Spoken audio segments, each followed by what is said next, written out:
आपण मैंने जानिथिबे किछि दिन तले नुआपड़ा विधायकर मृत्यु हो जाइए, देहांत हो गला ताकर। बाकी तांकर मृत्यु केते घंटा परे देखबा के मिली केतेटा सोशल मीडिया रे कि नुआपड़ा राजनीति रे जेंटा कि बाय इलेक्शन हेबा के जोछि जेंटा कि हेबा एका। बाकी से ऊपर राजनीति करि बसले ना केतेटा न्यूज चैनल जेंटा कि एबे आपण मैंने जानिथिबे सबुआडे पेन वर्षा सब ठीक है। बाकी एबे तक यूरिया सार रो अभाव चाषी काजी केते प्रोब्लेम होचे ई सब मुद्दा जेंटा कि कवर करबा कथा सेटा नहीं पारबार। जितकी भी न्यूज चैनल असन सार रो जेन प्रोब्लेम चली चाषी जेन हताश हो सारा ना से प्रोब्लेमटा सामना के नहीं दिसबार, खाली दिशुचे जे नुआपड़ार बाय इलेक्शन।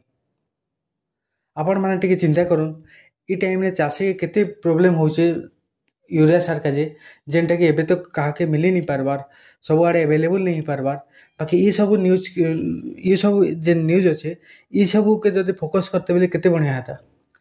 खाली जितके बेले भी जेन न्यूज आपण मैंने ओपन कर दियन खाली बाय इलेक्शन कथा का चलचे, पूरा राजनीति के पूरे दौन सब मामला रे। बाकी सार रो जेन मुद्दा अच्छे सेटा पूरा ठप हो पड़ी।